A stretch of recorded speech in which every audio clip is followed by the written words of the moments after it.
Welcome to Whitetail Rendezvous Podcast. This is Bruce Hutchin, host and executive producer.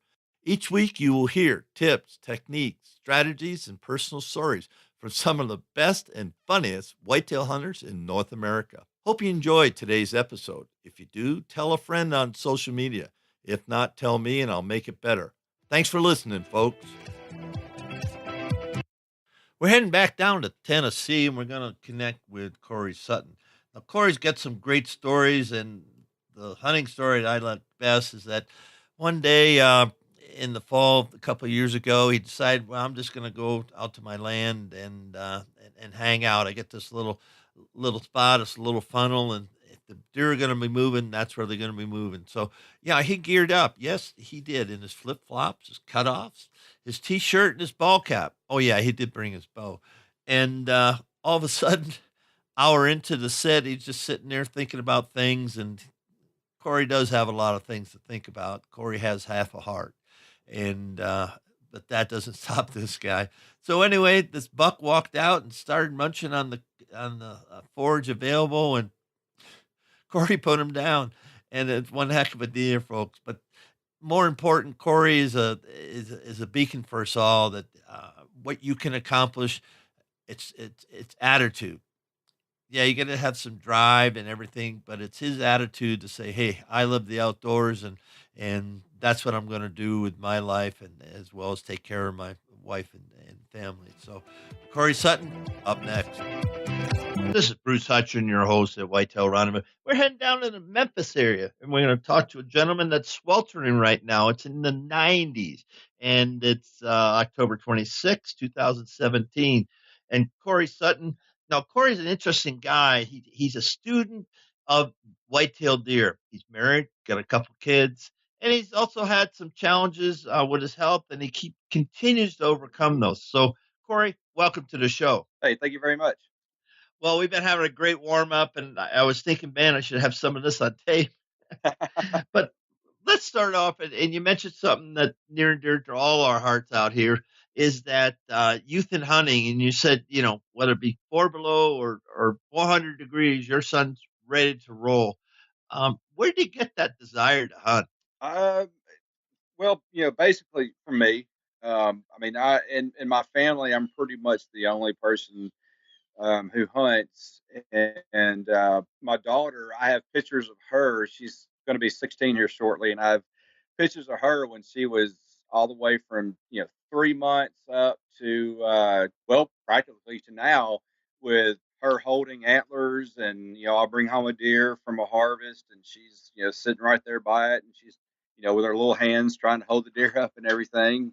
And so yeah, it that, and my son just saw the enjoyment that I have with it and took him on his first couple of hunts, and he just enjoyed it. I mean, it was good times, and so now he's pretty gung ho with it, and so we're ready to rock and roll our season.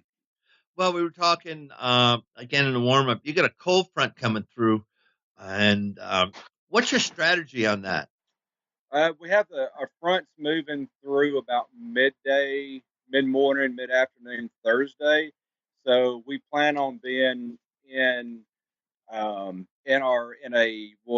lower bowl of what we call it, where we hunt at, area Thursday afternoon, and then Friday morning we'll hunt basically beds, or the trails leading funnels leading in and out of the beds. So hopefully the what we're hoping is the cold front's going to have them up on their feet and wanting to get up and eat, and basically enjoy some cool weather for once, and maybe we can get a shot at a nice deer. Now, are they coming to your food plots? Tell me about your land. I hunt. It's mainly CRP land and pines with a pretty nice sized little pond in the middle. So I can't really do food plots. I basically just hunt. I hunt the like I said, funnels, trails leading in and out of the CRP land to where they're bedding. I'll This time of the year I'll really really hunt and concentrate around hunting around my pond. Yeah. Other than that, that's pretty much about how we hunt. We have a How many couple other. acres do you have? I only have 50 acres, and that 50 acres has produced three of the. Let me go back to say one thing. I'm not a big proponent of antler hunting. I'll shoot what I want to shoot and what I'm happy with. But this little 50 acres, and it's kind of in the suburbs, on the outside of the suburbs, has produced three of the biggest deer that I've ever taken, and one of the biggest ones I've ever seen live. So I've really been honing my skills on hunting these suburban type areas, the 10 acre, 15 acre, 30 acre, wood plots or land that's just scattered out around the outskirts of the city. As far as big land goes, we have one farm that we hunt that again, it's mostly just hardwoods and pines. So there, it's got a bunch of ditches that run through it. So we'll hunt the ditch crossings and hunt the middle of try to split between the pines and the hardwoods with the deer coming out of the pines, going in the hardwoods to feed. Interesting. Suburban hunting. A lot of people hunt suburbia. I was talking to a guy the other day, Robbie Nickman, and he hunts, just out of the Baltimore area. And he hunts between. There's a ravine, and the houses are down below, and then all the storage sheds or large, metal buildings are up at the top, and he hunts between them. Yeah, That's where he hunts. suburban hunting is I wanted to always keep it a secret, but it is taken off. I've noticed in a lot of magazines, there's more people talking about it.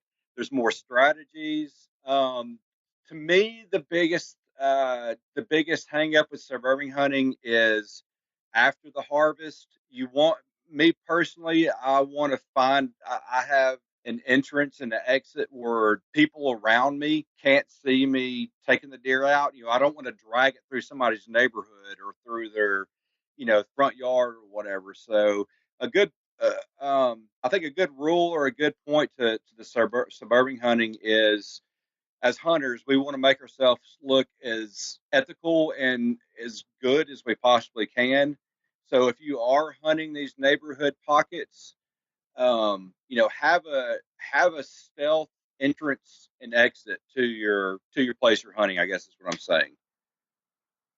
I look at it, hunt but be invisible. Yep, yep. I have one property I hunt. It's an older company, older gentleman and his wife, and they have about 15 acres, and their property butts right up to a park, and there's a fence line and all that. So, and it's all posted. Nobody can come over. And I don't hunt anywhere near that park, but when the leaves are all down, and I'm probably 12, 15, 20 yards away from that park, it's funny that I can see everybody walking around it, and not a single soul knows I'm there. So I don't know if that's just me being concealed good, or it's just people just don't realize, hey, there's somebody hunting over here. They don't, and they're not paying attention. In their own world.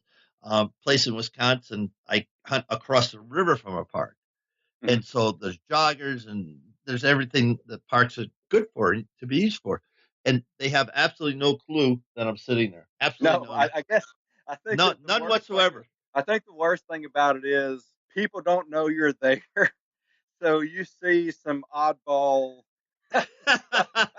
You see it. I see a lot of pee breaks, and I've actually seen a lot of poop breaks. And you just sit. I'm 20 feet up there, and I'm just shaking my head, thinking, "Oh my gosh." If I knew it wasn't against the law, I'd turn my khaki cam on and I would just film this and then stick it out on social media. That's funny. It's funny to us. It's not funny to people who are dropping trout. No, no, no, not at all. uh, let's talk about your love for the outdoors and how you became, the passionate hunter that you are. I know in your bio you hit on some of the things, and you you got a couple of favorite guys that you've read everything they've ever written. So let's visit about that for a while. Yes, sir. Starting out, fishing was my passion. My grandmother got me involved in that, and she and I would. At the time, we lived in Cartersville, Georgia. We lived on Lake Allatoona, and oh man, fishing just consumed my life. I mean, that was uh, at 5 years old, I was determined to use one of the old style Abu Garcia 5500 Cs, I think. Uh huh. Just the big, bulky, bait caster. And I worked on that one for a whole summer and finally got it down where I wasn't bird nesting or backlashing. And I thought it was the greatest achievement I'd ever done. And so fishing was, where it started out. I've got just many, many memories of camping and fishing with my grandmother. And, so that was, that's where it started. And my first hunting trip was with a family friend in Cartersville, Georgia. And, yeah, this was great. I'm not sure where we went hunting. I was only 7, 8 at the time, but I looked like the kid from A Christmas Story. All the clothes on, I couldn't move. I couldn't put my arms down or anything. I just looked like one big, just big circle of clothes. And I remember being in the hunting stand, and I had on white tennis shoes, and I laid down, and I had my tennis shoes sticking out of the stand, and the man I was hunting with took his rifle and kind of like tapped the top of my shoe. And he was like, "Get your shoe back in inside the stand." And so I know I fell asleep at one time during that hunt, and then I woke up with him grinning and just a loud bang. And so he'd shot a nice buck, and I got down, and that was the first time I've ever seen a buck harvested or one on the ground or anything like that. And I would think I would hate it because I was freezing, but that just drives me to really, you know, I guess dive off into this like I did fishing. So that's, I was pretty much from my early 11, 12, mid teens, late teens. I was, a DIY person. I never really had anybody in my family to show me or take me. So, I hunted a lot of state woods, a lot of trial by fire, and just kind of, started honing my skills that way. I Now, wasn't, who introduced you to Fred Bear? Who introduced you to Fred? I was in high school, and at the school that I was at, we had one of the largest libraries in the state of Tennessee. We were actually an optional school. We also had a planetarium, where no other school in the state. I don't think anybody at the time in the U.S. had a planetarium in their school. So we had just a library filled with everything that you wanted. And I always stayed in the outdoor section, the hunting and fishing section, and I would read anything and everything I possibly could read. And just reading Fred Bear stuff was just amazing. Was just amazing. I loved Fred Bear, and I don't know if anybody remembers the fisherman Doug Hanna. Loved reading Doug Hanna. I think he was called the Bass Professor.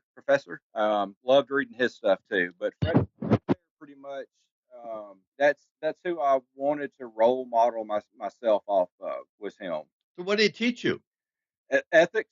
I think ethics and how to be a steward of outdoors, and how to appreciate the game that you're hunting and how to respect the game that you're hunting. That's what really struck me the most. Interesting. Now, what about hunting big bucks or just hunting bucks? You said, whatever you want or you want to take, you take, and you're not worried about, the bone on their heads. Now, did Well, that come? Go ahead. um, I got in that trap about probably in my middle 20s to early 30s. I got caught up in the whole, if it's a basket rack, you don't shoot it, or you're going to get, you're let them go so they can grow, and 140s only, and and 150s only. And I did started doing research, and my area where I hunt in Tennessee, we don't grow 140s and 150s and 60s. It's far few between, and that area between, I guess, maybe the 2000s, 2000 up to maybe 2013, somewhere around there, when it just got out of control with, letting these deer walk, or you're not accomplished if you don't shoot a 140-inch deer. And, like I said, I did studies and research in my area, and those deer are very few and far between. So I just looked at it like, hey, I'm gonna take the nicest deer, or the deer that I want to shoot. If it's a spike, it's a spike. If it's a basket rack eight, it's an eight. If I'm fortunate enough to have a 140-inch deer come by, then I'm fortunate. We're not. I think a lot of people don't realize that, around my area at least, because I'll go to the Bass Pro. Now we have the biggest Bass Pro shop in America right now at the Pyramid, and I'll go there and listen to guys talk, and I don't say anything, but I want to say, look, we're not Kansas, we're not Ohio, we're not Iowa, we're not Missouri. We don't produce that size deer on a regular basis. It just doesn't happen. Be fortunate to be able to hunt, for one thing, and then be fortunate to harvest a nice deer. Just because it's not 140 inches, that's that should be your trophy. Don't worry about anybody else. And that's also another thing that I've noticed online a lot is what I call deer shaming a hunter. And I think it's one of the most rudest and uncalled for things in the hunting industry. I really do. It's not positive. It's not right to belittle your fellow hunter. I've actually known people who have stopped hunting because of it. They just, it just turned them off. Why not just get off social media? I mean, if somebody's, bullying you or whatever, just get off social media, Yeah, I mean, you think, or unfriend people, or just unfriend. You're all over me because I shot a doe, and you go, no, no, no, no, no, and I go, okay, goodbye, Cory. yeah, Unfriend, block, or yeah, whatever the terminology is. Just because we have to. I think, in my opinion, we have to maintain our boundaries and establish those. And this is what I believe. And my whole thing about deer hunting, and I've hunted a lot. Some of my best trophies had nothing to do with the size of the rack. It was the oh, people I was with, yeah, or the farm I exactly. was hunting, or hunting, or hunting with my uncle Henry when I was a kid, and he hunted for food. I mean, there's no question about it. He was hunting for food, and it didn't matter about what mattered was the food that we put in the truck and took home and process it. So, Yes, hunting is more than just, than spilling blood and putting a gorgeous rack on, on Facebook. And hey, if I ever have a chance to shoot a 200-inch deer, by golly, that's going to be something else. But also, the first deer I ever shot was like a 6 pointer, and that was 51 years ago, folks. 51 years ago, and I still remember that deer. And that's one of the best trophies I ever took. Why? Because it was my first big game animal 51 years ago. You can't yep, replace that. I mean, it was no, my beginning, if you will. And so, people know better to really say anything to me, because it's just like, you're gone. You know, yeah, you yeah. can't follow my feed no more. It's really the youth that I'm worried about. My son's 11, my daughter's 16, and kids. I say kids, teenagers. They don't have the I guess you could say the off button like we have.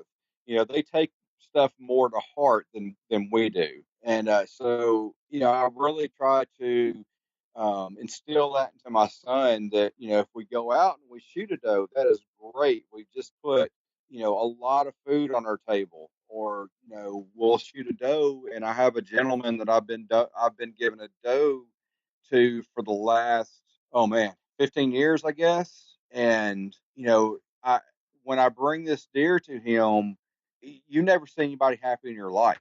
I mean, it's pretty much an emotional time. And for we've been doing this for 15 years, and it never fails that both me and him will cry. You know, it's he's one of the hardest working men that I know, and this started out. He cuts firewood, and this started out with my dad way back when buying firewood from this man, and me just developing a relationship with him. And I can remember the first deer I dropped off to him, and I can remember the eighth deer I dropped off to him. It's all special. And now I take my son with me to take these deer to him, and he sees the emotional connection with it too. So that's really what I want for him to see is just the emotional connection and the respecting the animal and not get caught up in the size of it. I guess the size game or whatever. Yeah. And we're going to come back to social media, but right now I want to talk about health issues and how you overcome. You're not done. You're in the battle, but your story is unique, and so just share the parts that you want. Yeah, I've seen heart disease has ran rampant in my family. It's you look up heart disease and there's a picture of my family. I grew up in middle Georgia, and and instead of my bottle having milk in it, it had gravy in it. So as I was growing up, I would notice how family members getting sick, family members passing away, family members just being in horrible health, horrible health. So I'd always played sports, always been active, running, baseball, track, football, the whole 9 yards. So I just, BMX bicycling, skateboarding, and all that kind of good stuff. So I just kind of like said, hey, I'm not going to end up like, my relatives. About my middle 20s, I started having some slight blood pressure issues. So I, seen the doctor, did physicals and all that kind of stuff, and they gave me some blood pressure medicine. Always worked out. I was always a runner, never smoked, hardly a drinker. And we'll fast forward to when I turned 40, 4 years ago. Had my birthday on January the 8th. January the 10th, I wasn't feeling too well, so we went and had my blood pressure checked, and it was astronomical to say the least. So I ended up in ICU for a couple of weeks, and unfortunately, that's when they found congestive heart failure, kidney failure, malignant hypertension, and it was rough because I strived and strived and strived my entire life to take care of myself, and we we worked with a geneticist. We worked with people who do the whole makeup of your system and your body, because at my age and at my health, I was kind of like a phenomenon, I guess you could say. I had doctors kind of stumped. So it was that first year was really rough. You battle, you go through the why me's, the depression, the not wanting to get out of bed, just the whole 9 yards. You're just it just soul crushed me, and so yeah, that hasn't been fun. But overcoming this, I just got up one afternoon, probably like in August of, I don't know, 2 years into this, and I said, I'm not going to do this anymore. I'm not going to do this anymore. I'm going to get my life back in check and under control. And I'm going to start doing the things that I love to do. I'm going to start fishing again. I'm going to start hunting to do again. And, I knew I had limits at what I can and can't do. So, I didn't want to push myself. And August came around, and I set cameras on my little 50 acres of land, and I left them out. I left them out cooking for about 2 weeks, and went and got them, and just had three of the most amazing deer that me honestly, I've ever seen in my entire life.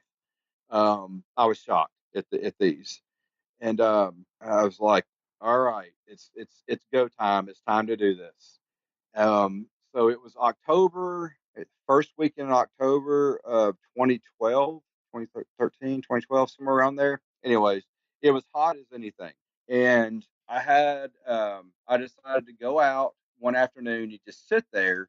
I was bored, wanted something to do. So I had on old baseball hat, Oregon Ducks t-shirt, go Ducks, huge Ducks fan, cut off shorts and flip flops, and I'd taken my bow just in case. I don't know. I was thinking just in case of what? It's 100 degrees. There's nothing actually going to happen. And I sit there literally no more than 15, 20 minutes. And one of the three deer walked out. And I was just kind of like, this is not happening. I'm not, I'm seeing that I'm hot. I'm delirious. I'm not seeing this deer. And he walked out, never knew I was there, never just walked out through the little CRP area to some I guess there's blackberries and briars and just green stuff. Started feeding on it, and I was like, "Holy moly!" And put an arrow. I didn't have an arrow nock.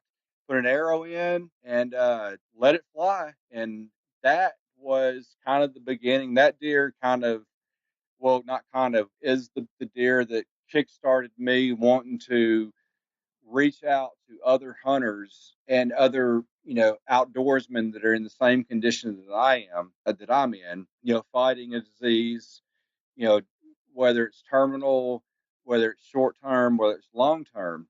And so I got this deer in tears the whole time. I'm not too proud to say that. And my wife and I, we took a bunch of pictures and everything, and it was just a surreal moment where I thought that I need to write something about this and about my experiences.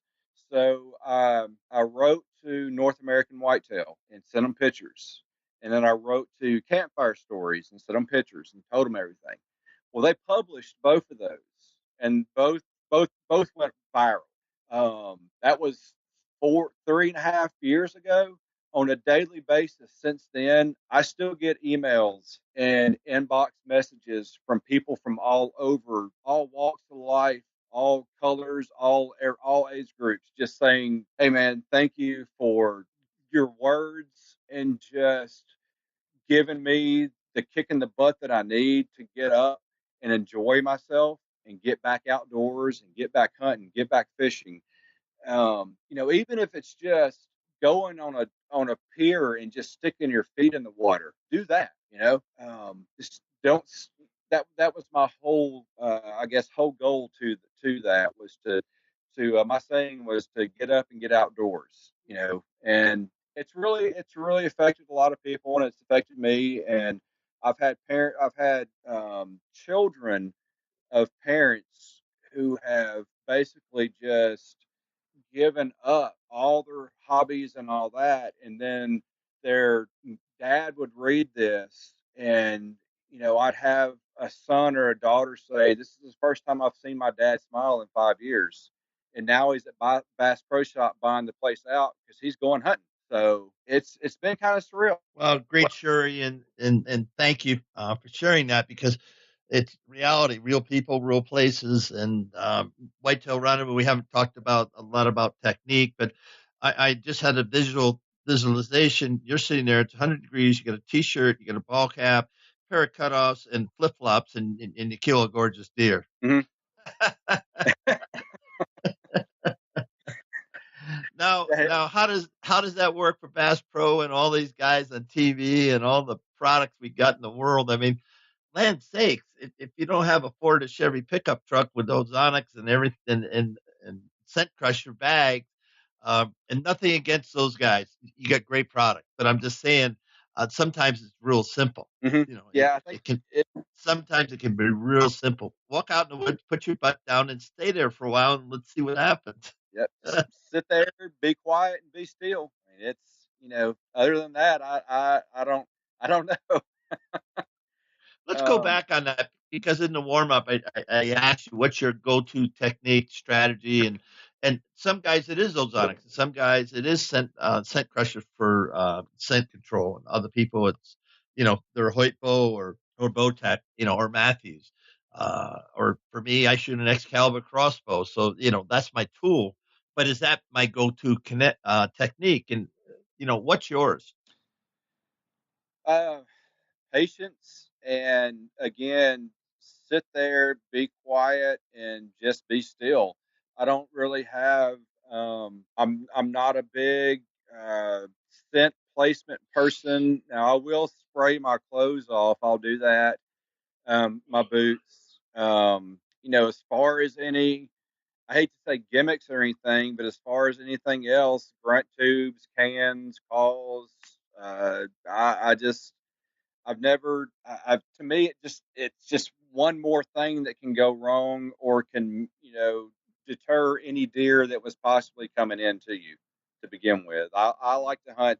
I like to hunt ambush points and setups. Funnels, trails leading to and from bedding areas. Trails leading to and from feeding areas. That's I stick with that way and what I know. I don't I want to be as accomplished hunter that way as I can, where I don't have to rely on um, you know $3,000 worth of stuff that I'm lugging to the stand. That's I want to go in stealth, with just the, I guess, bare necessities of what I need to get in and out, and that's pretty much about it. You mean I I can't do bring my have lunch? no, I do eat. I bring food. I ain't gonna lie to you. I got one of my Alps backpack is loaded down with snacks and stuff. Hey, well, Rad, let's give Kobe Smith from Alps Outdoors a little shout out. Both Corey and I are fans of the Alps, and so if you haven't gone to their website recently, Alps Outdoors, check out everything they've got and say hi to Kobe Smith. He's a good friend of Whitetail Rendezvous, and certainly he's a good friend of Cory Sutton. So there you go, Kobe. A little Yep, shout out for you. yep. Alps has been very great to me with everything that I'm accomplishing and trying to accomplish with donations and just support that way. I have a couple other companies that have really stood by me through all this. Bison Coolers, Jeremy and his wife Emily are two of the greatest people we ever meet. Um, they're right there in Texas, American made. I can't really say any more than that. Their stuff, their coolers are all amazing. Again, they've stood by me through all this and have helped with donations and never batted an eye when I needed anything. It's been great. Stan with A&W Nature Labs out of New Jersey.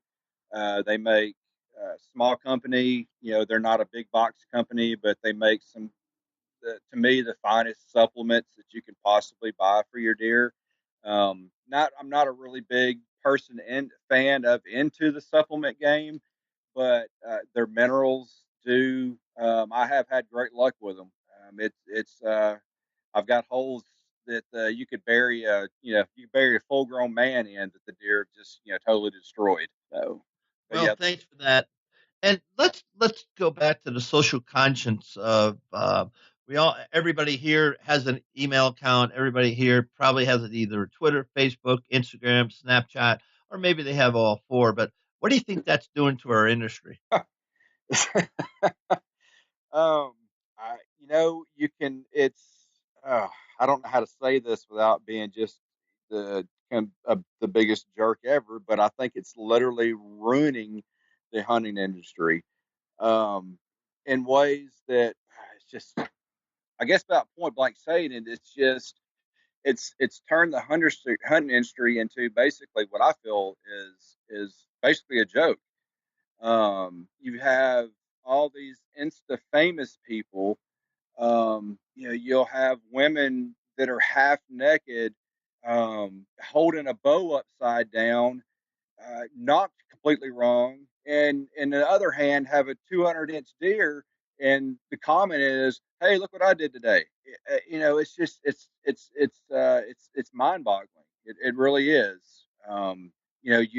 You can't post a picture without adding 500 endorsers or sponsorships or whatever, and you just can't put a picture up there of hey, I went out and shot a doe. It's like no big whoop. It's not an accomplishment. And I think social media is has really shined light on a lot of people who, well, a lot of people who don't deserve to have the light shined on 'em. There's a lot of other hunters out there that bust their butts every day to hunt ethically and to harvest ethically and to teach, and they never get a bat's eye winked at them, I guess. But you have these $1 million hunters that have, all the land in the world and can do whatever they want, but they also do dumb stuff like going out and killing elk when they, were not supposed to, and throwing them one off into a ditch, and it makes us look like a bunch of buffoons, I guess you could say.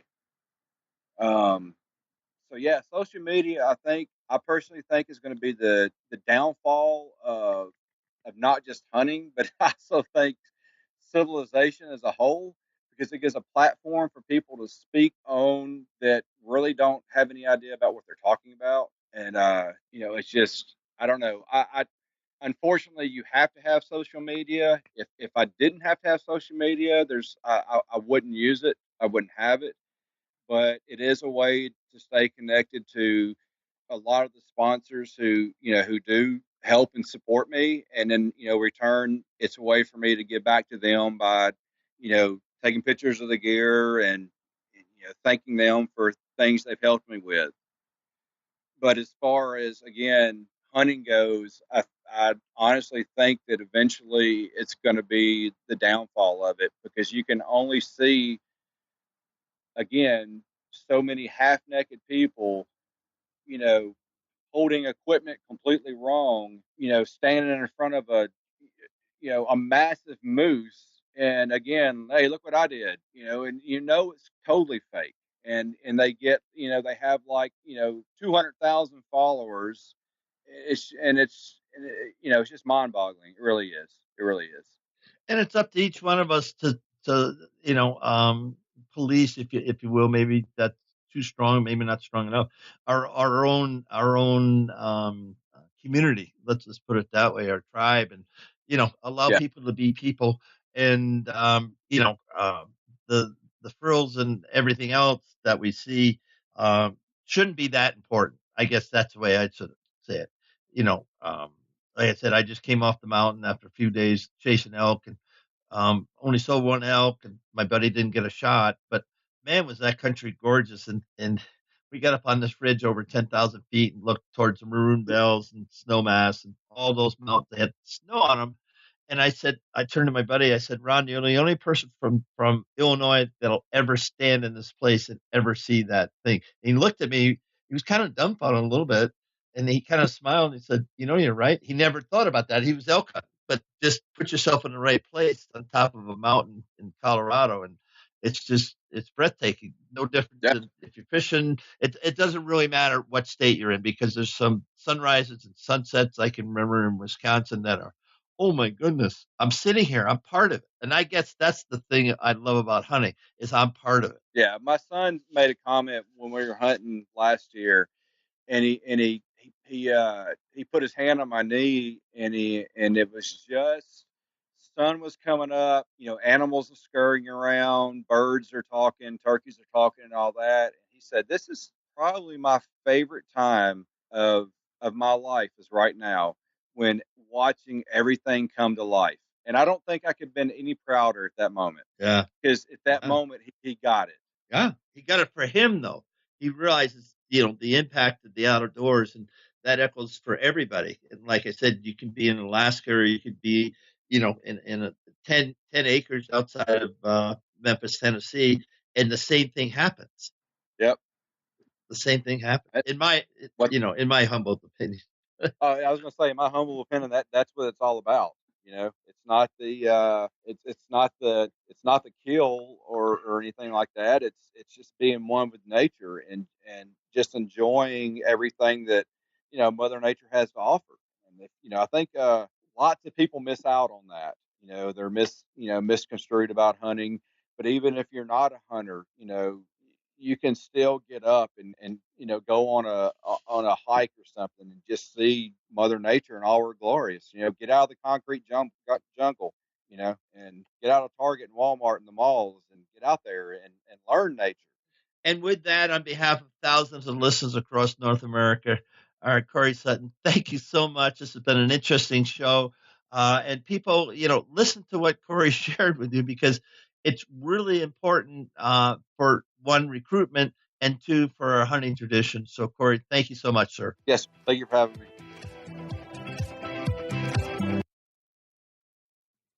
On today's show, we're going to enjoy an October trick or treat with Tom McMillan. And Tom McMillan and Michael Waddell have teamed up to create something called Deer Week. Now, Tom's on the Sportsman channel and Michael Waddell is on the Outdoor channel, and they're going to have a whole week of nothing but whitetail. The good, the bad, and the ugly, if you will. And you're going to have to watch the show. It begins October 15th through the 21st.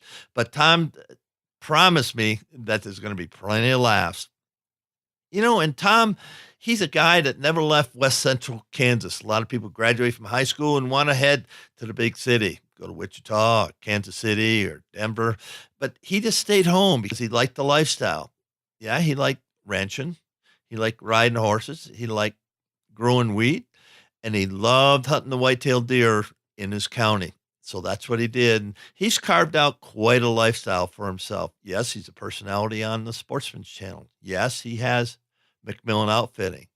Yes, he has a family. Yes, he grows crops and runs cattle. He's a busy guy, but he sure loves what he's doing. And I think after the show, you're going to find out, just like I did, he's got a big sense of humor. Stay tuned. It's a great show. Thanks for joining us. Be sure to tune in tomorrow for another episode of Whitetail Rendezvous, where you can listen and learn from the experts so you can be more successful on your next hunt. Until next time, listen, learn, and succeed.